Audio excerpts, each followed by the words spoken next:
इयत्ता 9वी गणित भाग 1 प्रकरण क्रमांक 2 वास्तव संख्या। मागील व्हिडिओमध्ये आपण संख्यांचे प्रकार, परिमेय संख्या, अपरिमेय संख्या, अपरिमेय संख्येची सिद्धता, त्याचप्रमाणे अपरिमेय संख्येचे संख्या रेषेवर दर्शन अभ्यासले आहे। ह्या व्हिडिओमध्ये आपण करणी हा मुख्य प्रकार अभ्यासणार आहोत। त्यापूर्वी धनपरिमेय संख्येचे मूळ पाहूया। ह्या ठिकाणी मी पहिला एक क्रमांक घेतला आहे a चा वर्ग बरोबर 5। ह्याचेच रूपांतर आपण असे करू शकतो, हे जे 2 आहेत हे आपण दुसऱ्या बाजूला आणले तर ह्या ठिकाणी घातांक 2 आहे ज्याला आपण वर्ग म्हणतो, दुसऱ्या बाजूला आल्यावर त्याचे वर्गमूळ तयार होणार आहे, म्हणून ह्याचे लेखन आपण a बरोबर वर्गमुळात 5 असे करू शकतो। त्याचप्रमाणे इथे b वर्ग बरोबर 7 ह्याचे लेखन b बरोबर वर्गमुळात 7 असे केले आहे। आणखी एक उदाहरण पाहूया, c चा घन बरोबर 2, म्हणजेच हा घन दुसऱ्या बाजूला आला तर त्याचे रूपांतर घनमुळामध्ये होणार आहे, म्हणजे c बरोबर घनमुळात 2 तयार होतील। d चा 5वा घात बरोबर 9। आता 5वा घात म्हणजे त्याचे 5वे मूळ तयार होईल, d बरोबर 9 चे 5वे मूळ। तर ह्यावरून साधारणतः आपण एक विधान लिहू शकतो की n धनपूर्णांक संख्या असून जर x चा n वा घात बरोबर a असेल तर x हे हा जो x असणार आहे, x हे a चे nवे मूळ आहे असे म्हटले जाते। हे मूळ परिमेय असू शकते किंवा अपरिमेय संख्या देखील असू शकते। काही उदाहरण पाहूया। या ठिकाणी मी पहिलं एक उदाहरण लिहिलं आहे, 3 चा 4था घात। ह्याचं उत्तर आपल्याला 81 मिळणार आहे। ह्याचेच लेखन आपण करू शकतो 3 बरोबर 81 चे चौथे मूळ। बघा, जर तुम्ही 81 चे चौथे मूळ शोधले तर त्याचं उत्तर आपल्याला 3 मिळते। म्हणजे ही जी 3 संख्या आली आहे, ही 3 संख्या म्हणजे ह्या ठिकाणी a मिळालेला आहे।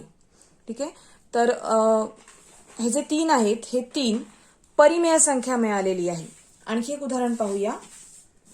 ह्यावरून आपण असं म्हणू शकतो की 3 हे 81 चे चौथे मूळ आहे। 5चा वर्ग सर्वांना माहित आहे 25। ह्याचेच लेखन आपण करू शकतो 5 बरोबर 2 दुसऱ्या बाजूला न्या, म्हणजेच त्याचा वर्गाचे रूपांतर होईल वर्गमुळामध्ये 5। म्हणजेच 25 चे जर वर्गमूळ आपण शोधले तर त्याचं उत्तर आपल्याला 5 मिळणार आहे। म्हणजेच 5 हे 25 चे वर्गमूळ आहे असे आपण म्हणू शकतो। आणखी एक उदाहरण पाहूया। ह्या ठिकाणी x चा 5वा घात बरोबर 2 लिहिले आहे, तर ह्याचे रूपांतर आपण x बरोबर 5वा घात आहे, म्हणजे ह्या ठिकाणी 5वे मूळ तयार होईल 2। 2 चे 5वे मूळ बरोबर x, म्हणजेच आपण ह्या ठिकाणी आपल्याला म्हणता येईल की x हे 2 चे 5वे मूळ आहे। आता आपण करणी हा महत्वाचा अभ्यासतोय। जर n ही 1 पेक्षा मोठी पूर्णांक संख्या असेल, 1 पेक्षा मोठी पूर्णांक संख्या म्हणजे 2 पासून सुरू होणाऱ्या सर्व नैसर्गिक संख्या, आणि a या धन वास्तव संख्येचे nवे मूळ x ने दाखवले तर त्याचे लेखन आपण असे करू शकतो, x चा n वा घात बरोबर a, किंवा हाच n जर आपण दुसऱ्या बाजूला आणला तर त्याचे मूळ तयार होईल a चे nवे मूळ बरोबर x असे आपण लिहू शकतो। तर ह्यावरून साधारणतः आपण व्याख्या तयार करू शकतो। करणी हा जो घटक आहे हा x च्या किमतीवर आधारित असणार आहे। जर x ची किंमत परिमेय किंवा अपरिमेय, x ची किंमत जर अपरिमेय असेल तर त्याला आपण करणी म्हणणार आहोत। उदाहरणार्थ तत्पूर्वी आपण ही व्याख्या पाहूया। जर a ही धनपरिमेय संख्या असेल, a जी संख्या आहे ही धनपरिमेय संख्या असेल आणि a चे nवे मूळ म्हणजेच हे x ही जर अपरिमेय संख्या आली तर x ही करणी आहे असे म्हटले जाते। ह्या ठिकाणी हे जे आपण लेखन केले आहे, ह्या लेखनामध्ये ह्याला आपण ही जर करणी असेल जर ही करणी असेल म्हणजेच ह्याचे उत्तर जर अपरिमेय संख्या आली तरच ही करणी असणार आहे, आणि जर ही करणी असेल तर ह्या चिन्हाला आपण करणी चिन्ह म्हणतो. ए ला कर्णिस्थ संख्या म्हणतो कारण की ती आतमध्ये असणार आहे, आणि हा जो एन आहे ह्या एन ला करणीची कोटी म्हणायची आहे. काही संख्या आपण तयार करूया. ह्या ठिकाणी मी ए ची किंमत घेतली आहे 10, एन ची किंमत घेतली आहे 2. तर संख्या तयार करण्यासाठी सर्वप्रथम आपण हे करणीचं चिन्ह काढूया. त्यानंतर ए चे लेखन आतमध्ये करायचे, म्हणजे ए ही झाली आपली कर्णिस्थ संख्या आणि ह्याची कोटी आहे 2. 2 नाही लिहिले तरी सुद्धा चालतात. आणखी एक प्रश्न तयार करूया.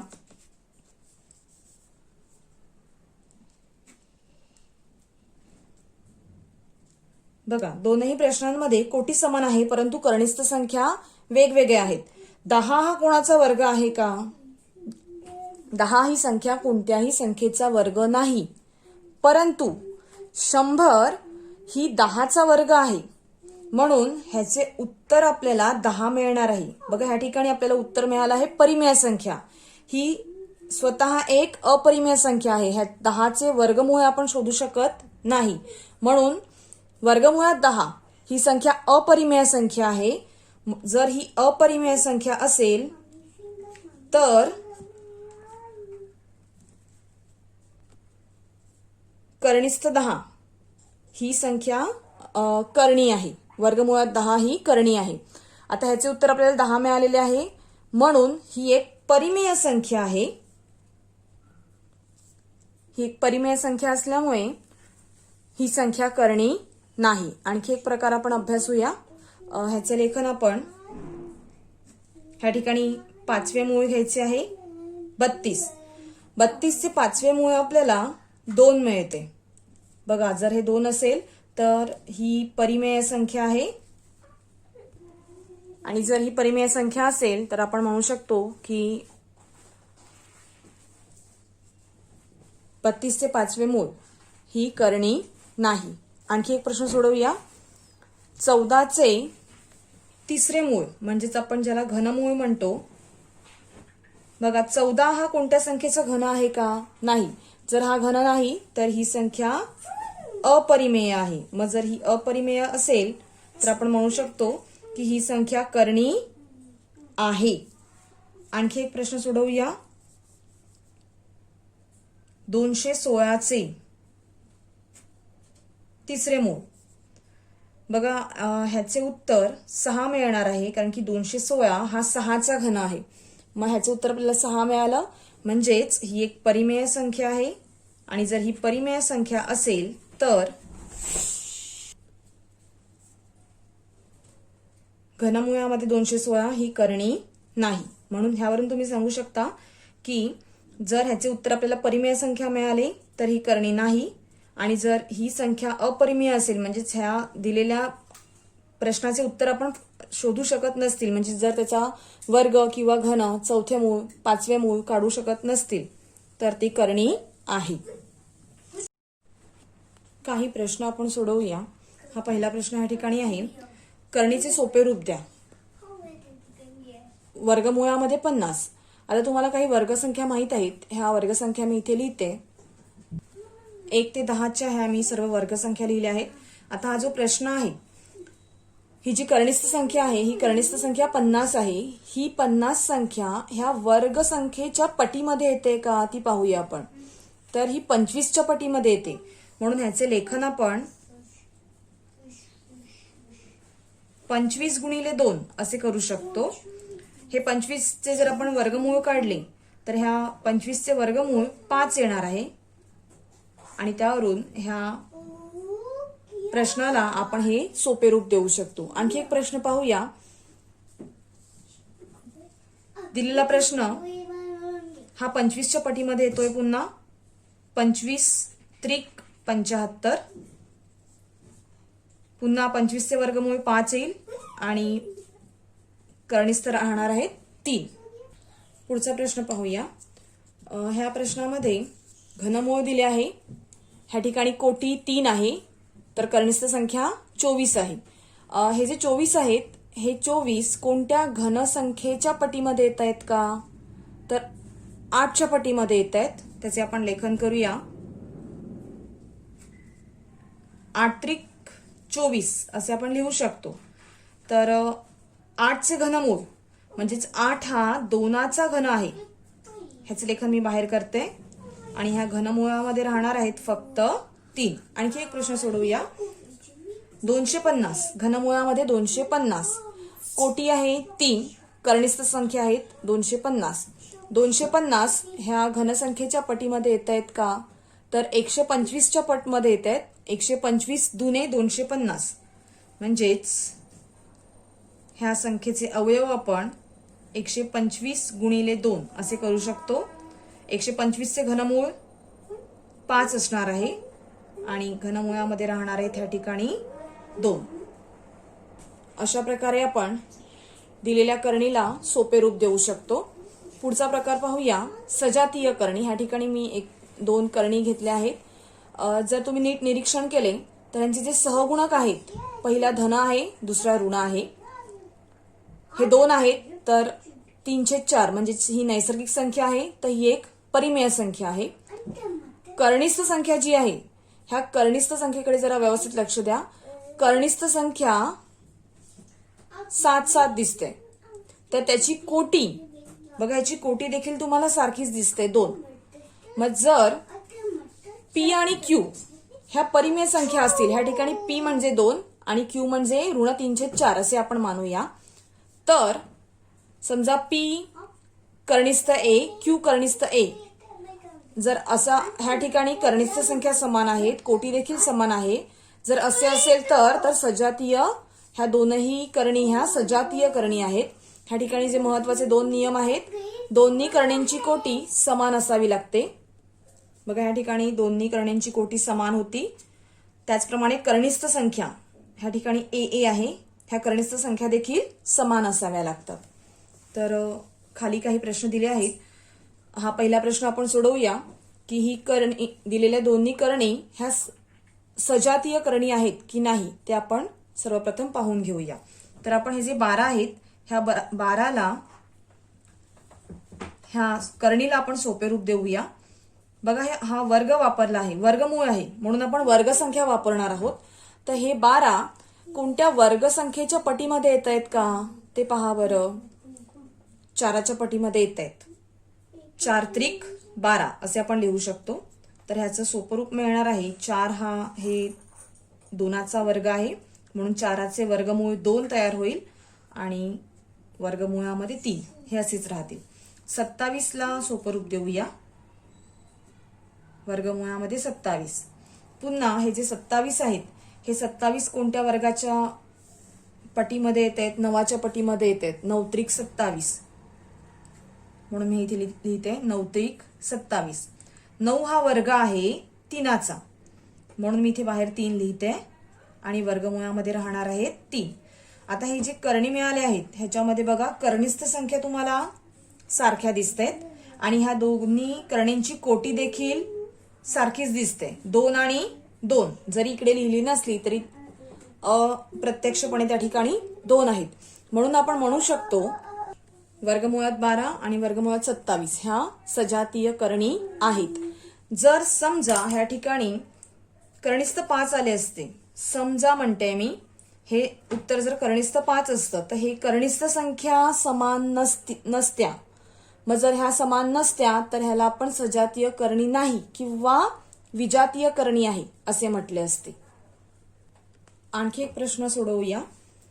घनमुळामध्ये 250 आणि घनमुळामध्ये 16. सर्वप्रथम आपण हा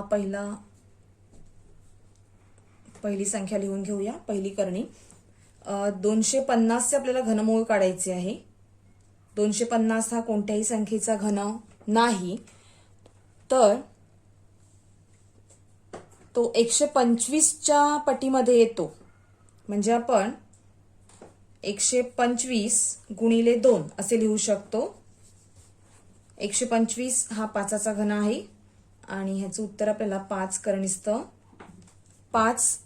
3 कर्णिस्थ 2 असे मिळणार आहे. 3 कर्णिस्थ 16. बघा, 16 पुन्हा कोणत्याही संख्येचा वर्ग नाही, घन नाही, तो कोणत्या घनसंख्येच्या पटीमध्ये येतोय का 8च्या पटीमध्ये येतोय, तर आपण ह्याचे लेखन असे करू शकतो. 8 गुणिले 2, 8 दुने 16 तयार होत आहेत आणि 8चे घनमूळ 2 येते आणि घनमुळामध्ये मिळतात इकडे 2. बघा या ठिकाणी कनिष्ठ संख्या 2 समान आहेत आणि जी कोटी आहे ही कोटी देखील समान आहे, म्हणून घनमुळात 250 आणि घनमुळात 216 ह्या दोनही करणी सजातीय करणी आहेत. पुढील प्रकार अभ्यासतोय आपण करणींची तुलना. ह्या ठिकाणी समजा ए, बी आणि के ह्या धनवास्तव संख्या आहेत. जर ह्या धनवास्तव संख्या असल्या आणि ए हा बी पेक्षा लहान असेल, तर जर आपण के नी गुणले म्हणजेच ह्याचं उत्तर ए के आणि बी के असे होणार आहे. तर हा आलेला गुणाकार, पहिला गुणाकार हा दुसऱ्या गुणाकारापेक्षा लहान असणार आहे. मी एक उदाहरण घेते. 3 आणि 5. बघा या ठिकाणी 3 हे 5पेक्षा लहान आहेत. ह्या ठिकाणी मी के ची किंमत घेते समजा 2. जर तुम्ही 2 नी गुणलं तर ह्याचं उत्तर येणार आहे 3 दुने 6 आणि हे 5 दुने 10. बघा हे 6 10पेक्षा लहान येणार आहेत. आणखी एक हे पाहूया. जर ए हा बी पेक्षा लहान असेल तर त्याचा वर्ग देखील लहान असणार आहे. हेच उदाहरण आपण पुन्हा पुढे कंटिन्यू करू. बघा 3चा वर्ग 9 येतोय आणि 5चा वर्ग 25 येतोय, म्हणजे 9 हे 25 पेक्षा लहान असणार आहे. असेच जर ए मोठा असेल तर ए वर्ग हा बी वर्गपेक्षा मोठा असणार आहे आणि जर ह्या दोन्ही किमती समान असतील तर त्यांचे वर्ग देखील समान असणार आहेत. ह्या तुलनांवर आधारित काही प्रश्न आपण सोडवूया. ह्या ठिकाणी 2 पद्धती आहेत. 2 पद्धतींचा वापर करून आपण हा प्रश्न सोडवू शकतो. सर्वप्रथम दिलेला प्रश्न जो आहे हा आपण लिहिलेला आहे. ह्याचे लेखन 5 जे आहेत ह्या 5चे लेखन तुम्ही वर्गमुळात 25 असे करू शकता, गुणिले हे वर्गमुळात 3. आता हे दोन्ही त्याचप्रमाणे ह्या दोनाचे लेखन वर्गमुळात 4 असे देखील करता येईल. तर आपण हे असे करूया. तर ह्या ठिकाणी आपण हे एकत्रित लिहूया. 25 गुणिले 3 आणि 4 गुणिले 7. तर 25 त्रिक 75 मिळतील आणि 4 त्रिक 4 7 28 उत्तर मिळणार आहे. तर ह्या ठिकाणी 75 हे 28 पेक्षा मोठे आहेत, म्हणून आपण म्हणू शकतो की 5 कनिष्ठ 3 ही संख्या 2 कनिष्ठ 7 पेक्षा मोठी आहे. आता ही दुसरी पद्धत पाहूया. ह्या पद्धतीमध्ये आपण दोन्ही संख्यांचा वर्ग करतोय. 5चा वर्ग मिळणार आहे आपल्याला 25 आणि कनिष्ठ 3चा वर्ग, वर्गमूळ आणि वर्ग विरुद्ध क्रिया आहेत, त्या कॅन्सल होतील आणि इथे फक्त 3 राहतील. त्याचप्रमाणे 2चा वर्ग मिळणार आहे 4 गुणिले 7. आता 25 त्रिक 75 येत आहेत आणि 7 चोक 28 मिळत आहेत. तर 75 हे 28 पेक्षा मोठे आहेत, म्हणून आपण म्हणू शकतो की ही संख्या दुसऱ्या संख्येपेक्षा मोठी असणार आहे. प्रश्न क्रमांक 2 सोडवूया. प्रश्न क्रमांक 2 मध्ये 8 कनिष्ठ 3 आहेत. मी पहिल्या पद्धतीचा वापर करते. 8चे लेखन आपण वर्गमुळात 64 असे करू शकतो आणि हे वर्गमुळात 192 हे असेच राहतील. ह्याचे एकत्रित लेखन आपण 64 गुणिले 3 असे करता येईल आपल्याला. तर हा गुणाकार करूया. 4 त्रिक 12 हातचा येतोय 1, 6 त्रिक 18 आणि 1 19 आणि ह्या ठिकाणी ऑलरेडी 192 आहेत. बघा ह्या ठिकाणी दोन्ही उत्तर आपल्याला सेम मिळालेली आहेत, म्हणून आपण म्हणू शकतो की हे 8 कनिष्ठ 3 आणि हे कनिष्ठ 192 ह्या दोनही संख्या समान आहेत. प्रश्न क्रमांक 3 सोडवूया. हा प्रश्न मी दुसऱ्या पद्धतीने सोडवून दाखवते. ह्या ठिकाणी घनमूळ दिले आहे, म्हणून आपण ह्या संख्येचा घन घेतोय. पहिल्या संख्येचा घन, त्याचप्रमाणे ह्या दुसऱ्या संख्येचा देखील आपण घन घेऊया. 3चा घन 27 येतोय. घनमूळ आणि घन विरुद्ध क्रिया आहेत, कॅन्सल होतील आणि फक्त 5 राहतील. 4चा घन हा 64 येतो, गुणिले 2, दोघांचा गुणाकार करूया. ह्या ठिकाणी गुणाकार 135 आणि हा 128 आला आहे. 135 हे मोठे आहेत 128 पेक्षा, म्हणून आपण म्हणू शकतो की 3 घनमुळात 5 ही संख्या 4 घनमुळात 2 पेक्षा मोठी आहे.